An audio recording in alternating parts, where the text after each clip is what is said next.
जय माता दी। आज मैं आप लोगों को ज़रूरी सूचना देना चाहती हूँ। आज मैं आप लोगों से कुछ ऐसा कहना चाहती हूँ, अगर मेरी कोई भी शब्दों से आप लोगों को दिल दुखे या बुरा लगे और किसी को बुरा लगे तो उसके लिए मैं पहले से क्षमा चाहती हूँ, माफ़ी मांगती हूँ आप लोगों से। पर मुझे ये कहना बहुत ज़रूरी था, इसीलिए मुझे आप लोगों को ये सूचना देना था। आप लोगों को पता है कि शनिवार मंगलवार के दिन झाड़ा और उतारा किया जाता है हमारे यहाँ, हमारे दरबार में। क्या होता है, कभी कभी कुछ भाई बहनें अपना अर्जी लगवाते हैं और फिर अर्जी लगाने के बाद जब उनकी अर्जी पूरी हो जाती है तो 6-7 महीना नहीं बताते हैं। जब उनका काम होने लगता है, उनके घर की समस्याएं ख़त्म हो जाती है तो वो ज़रूरी नहीं समझते बताना हमें। सोचते हैं कि कोई बात नहीं, इससे भी ज़्यादा अच्छा होगा, इससे भी बहुत बढ़िया होगा, तो क्यों बताना। और उसका फिर उल्टा उनको सज़ा मिलता है, उल्टा उनके साथ होने लगता है। जो उनके साथ अच्छा होते होते उनके साथ फिर दिक्कत परेशानियाँ फिर उससे भी ज़्यादा होने लगता है। जितने वो लोग गड्ढे में थे उससे भी ज़्यादा गड्ढे में वो लोग चले जाते हैं। फिर उसके बाद वो फ़ोन करते हैं कि माता जी हमारे साथ ऐसा हो गया, बहन हमारे साथ ऐसा हो गया, भाभी हमारे साथ ऐसे हो गया, दीदी ऐसा हो गया।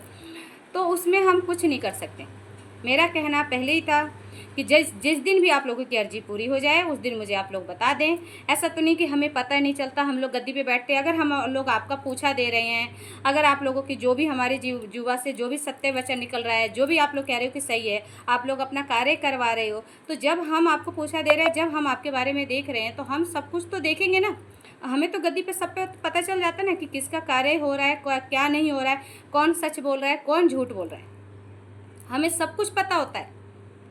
हम सामने वाले की नीयत, सामने वाले की सोच देखते हैं कि वो अपनी ज़िंदगी में नुकसान खुद करते हैं और फिर बाद में कहते हैं कि वहाँ हम गए थे तो ऐसी दिक्कत परेशानियाँ हुई।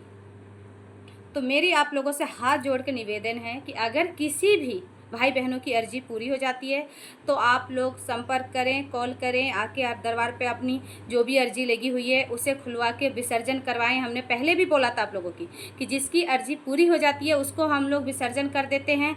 जो उसमें उन लोगों का शुल्क जमा रहता है वो हम लोग उसका माता रानी को भोग प्रसाद दे देते हैं। या कोई कुंवारी कन्याएँ होती हैं जो हमारे दरबार में, जो हमारी छोटी छोटी बच्चियाँ होती हैं, हम उन्हें दे देते हैं। हम भंडारे में उसे खर्च करते हैं क्योंकि वो माता रानी का शुल्क है, वो माता रानी का भोग प्रसाद के लिए आप लोगों ने दिया है, तो हम लोग माता रानी में ही खर्च करते हैं। तो मैं आप लोगों से यही कहना चाहती हूँ कि आप लोग ऐसी गलती ना करें। और बार बार जैसे आप लोग डॉक्टर बदलते हैं, बार बार डॉक्टर बदलने के बाद आप लोगों को क्या मिलता है आप लोगों को वो भी आप लोगों को पता है। ऐसे ये दरबार, यहाँ तो माता रानी है, आप लोग इन्हीं के साथ छल करोगे फिर कैसा चलेगा। मेरा बस यही है कि कृपया आप कहीं भी एक ही जगह एक ही दरबार पकड़े, क्योंकि सब दरबार एक ही है, सब जगह पूछा एक ही निकलेगा। इंसान बस वहाँ अलग बैठे रहते हैं पर पूछा माता रानी तो एक ही है ना, सब तो माता रानी को ही पूज रहे हैं ना।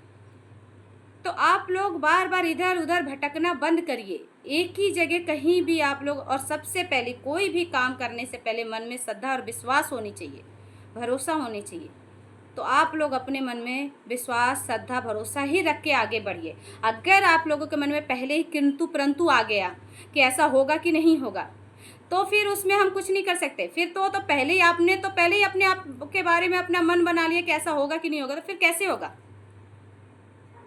आप तो नेगेटिव पहले ही लेके आ रहे हो मन में। आप बैठ रहे हो दरबार में, आप हमसे बातें कर रहे हो, आप सोच रहे हो कि सामने वाले को कुछ पता नहीं है कि इसके लिए हम क्या कह रहे हैं, हमारे मन में क्या चल रहा है।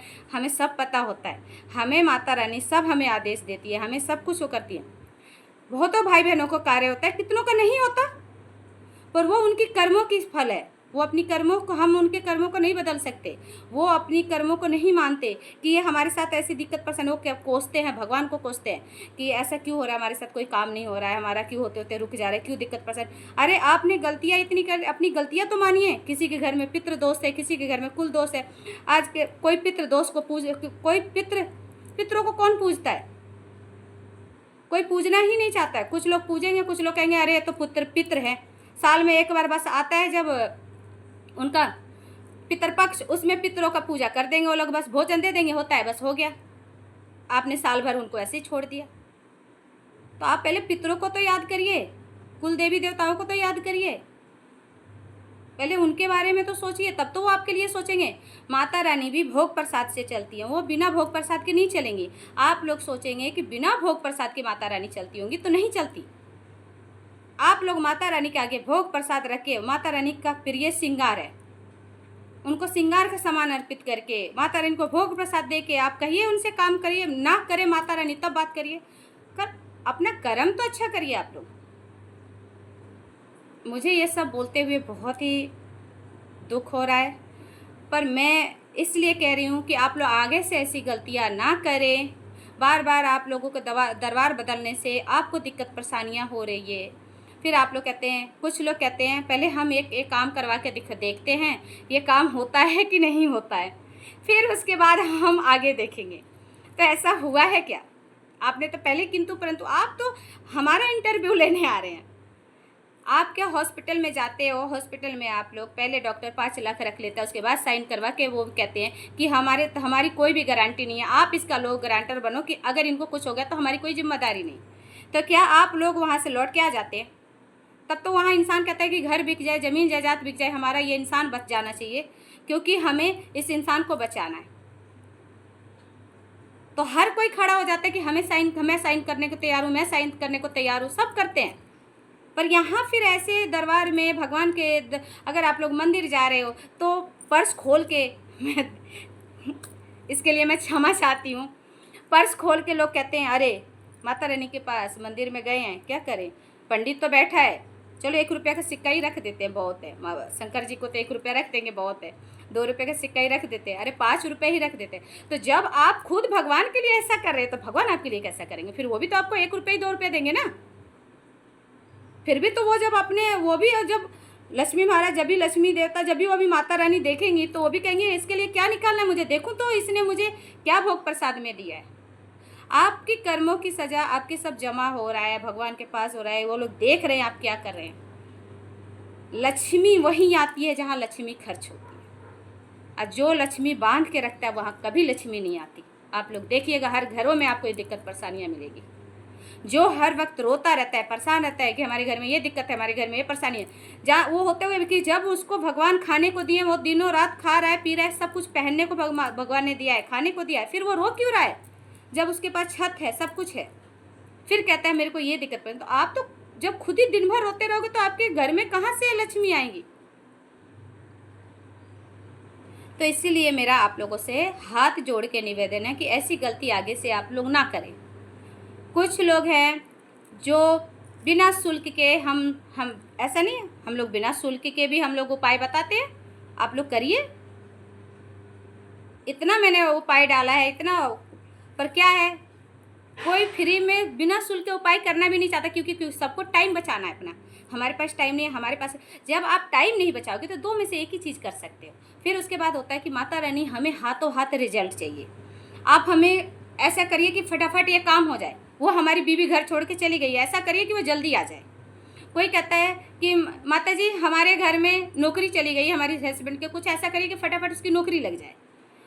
तो आप कुछ भी हमारे पास समस्या ला रहे हो तो ये सोचो कि या तो आप फ्री वाला करना चाह रहे हो तो आप करो, उसमें सब्र रखो, या अगर आप लोग हाथों हाथ चाहिए तो उसके लिए हम लोग हवन करते हैं। मैंने पहले बोला था आप लोगों को कि हवन होती है, हमारे पास अर्जी भी लगती है, सब होता है। आप ये बताइए, आप लोग शुल्क खर्च नहीं करेंगे और आप लोगों को सब काम रिजल्ट हाथों हाथ चाहिए, तो बिना माता रानी बिना भोग प्रसाद के तो चलेंगे नहीं ना। तो ये चीज़ें आप लोगों को सोचना है। कुछ लोग क्या कहते हैं, पहले हमारा ये काम हो जाएगा माता जी, फिर हम आपको शुल्क दे देंगे, माता रानी को भोग प्रसाद दे देंगे, हमारा ये काम कर दीजिए फिर हो जाएगा। तो आप फिर ये मन में तो पहले ही आपने ऐसा सोच लिया, कैसे होगा आपका काम? क्या डॉक्टर के पास जाते हो तो आप पहले बोलते हो कि पहले हम जमा कर देंगे, आप पहले हमारे मरीज को सही कर दो तब हम आपको आपका फीस देंगे? देखिए, मैं क्षमा चाहती हूँ, अभी भी कह रही हूँ आप लोगों से, मैं घुमा फिरा के नहीं बात करती। मुझे वो इंसान बहुत पसंद है जो सच बोले। जो इंसान झूठ बोलता है, मुझे झूठ से नफरत है। सच बोल के आप दरबार में आइए, मुझे बहुत अच्छा लगेगा। अगर आप लोगों के मन में कुछ भी ऐसा है तो कृपया अपना आगे का नुकसान ना करें। कुछ भाई बहनें ऐसे भी हैं कि जिनका काम इतने अच्छे हो रहा था, इतना बढ़िया हो रहा था, इतना सब कुछ था, तो भी रोते रहते थे कि हमारे पास दीदी 11 रुपया नहीं है कि हम माता रानी को भोग प्रसाद दे दें। कितने लोग आके बोले कि हमारी सैलरी मिल जाएगी माता जी, तो हम आके माता रानी का भोग प्रसाद चढ़ाएंगे। हाँ, आपने मुझे नहीं दिया ना, आपने माता रानी के आगे बोला। उसके बाद साल साल बीत गए, आपके सैलरी आई नहीं। तो कृपया ऐसी गलती ना करें। कभी किसी की आस नहीं लगानी चाहिए। कभी आप किसी को भोजन पे बुला के और फिर उसे बुलाओगे नहीं तो ये गलत है। आप मत बुलाओ, आपकी श्रद्धा नहीं है मत कहो। ये कह दो कि जथा शक्ति जथा भक्ति, जैसे हमसे होगा हम देखेंगे, पर ये कभी नहीं कहना कि हम ये करेंगे हम वो करेंगे। ये चीज़ें आप लोगों के लिए नुकसानदायक है, हमारे लिए कुछ नहीं है। तो मेरी आप लोगों से हाथ जोड़ के निवेदन ये भी बार बार कर रही हूँ कि ऐसी गलती आप लोग ना करें जिससे कि आपके घर में दिक्कत परेशानियाँ हो। जय माता दी, जय माता दी।